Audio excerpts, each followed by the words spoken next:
لاو شەرجەنگی دەست بە جوڵەی نوێ دەکات. حکوومەتی هەرێم 2 ملیار و 950 ملیۆن دیناری بۆ گەڕاوەتەوە. هاوپەیمانی کوردستان سبەی لە کەرکووکەوە بانگەشەی هەڵبژاردن دەست پێ دەکات و پارتیژ ناو و ژمارەی موبایلی کاندیدەکانی بڵاو دەکاتەوە و نەوەی نوێژ دەڵێت چاوەڕێی مفاجعە بن.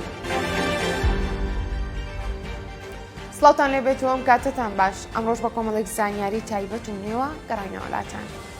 تەنها بە بڕینی موچەی بەشێک لە پلە باڵاکان حکوومەتی هەرێم زیاتر لە 2 ملیار و 950 ملیۆن دینار پارەی بۆ گەڕاوەتەوە. بە گوێرەی زانیاریەکانی دیپلۆماتیک مەگەزین حکوومەتی هەرێم لە کەمکردنەوەی موچەی خانەنشینی پەرلەمانتاران کە 394 کەسن بڕی ملیارێک و 863 ملیۆن دیناری بۆ گەڕاوەتەوە. هەروەها لە بڕینی موچەی 140 کەس کە بە وەزیر خانەنشین کراون 542 ملیۆن دیناری بۆ گەڕاوەتەوە. ئەمە جگەلەوەی 150 ملیۆن دینار لە بڕینی موچەی 193 ڕاوێژکار و بڕینی موچەی 369 بەڕێوەبەری گشتی و 259 ملیۆن دیناری دیکەی بۆ گەڕاوەتەوە. لاور شێرجەنگی جوڵەکانی دەست پێ کردەوە و لەگەڵ نزیک بوونەوەی هەڵبژاردنیشدا بڕیاری نوێی هەیە. لاور شێرجەنگی هاوسەرۆک یەکێتی ئێوارەی دوێنێ لەگەڵ قادر عەزیز ئەندامی مەکتەبی سیاسی حیزبەکەی کۆبۆیەوە و قادر عەزیز ڕایگەیاند هەردوو لا جەختمان لەسەر ئاساییکردنەوەی بارودۆخی نێوخۆی یەکێتی و چارەسەرکردنی کێشەکان بە ڕێکاری حیزبی کردووە.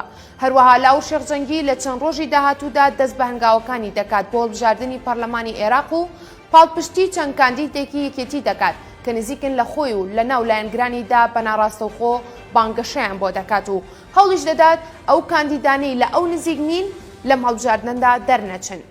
دیپلۆماتیک زانیوێتی لاور شێرجەنگی کەرکووکی بەلاوە زۆر گرنگە و دەیەوێت هەموو هەوڵێک بدات تا ئاڵا تاڵەبانی کە ئەندامی سەرکردایەتی یەکێتیە و لە خۆیەوە نزیکە لە کەرکووک دەربچێت بەتایبەت کە ڕێنمایی هەیە لە ناو یەکێتیدا کە نابێت بانگەشە بۆ ئاڵا تاڵەبانی بکرێت.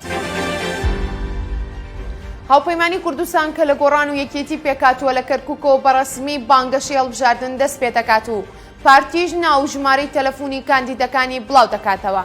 دەرباز کۆسرەت ڕەسوول کارگێڕی مەکتەبی سیاسی یەکێتی نیشتیمانی کوردستان ڕایگەیاند هاوپەیمانی کوردستان ڕۆژی 9 ئەیلولی لە کەرکووکی قودسی کوردستانەوە بەڕەسمی هەڵمەتی بانگەشەی هەڵبژاردن دەست پێ دەکات.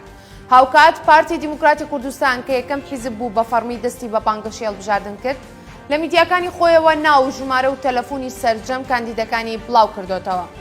دوێنێش لە شاری سلێمانی جوڵانەوەی نەوەی نوێ دەستپێکردنی بانگەشەی هەڵبژاردننی ڕاگەیاند و شاسوار عەبدولواحید سەرۆکی جوڵانەوە کە ڕایگەیاند چاوەڕێی مفاجعە بن.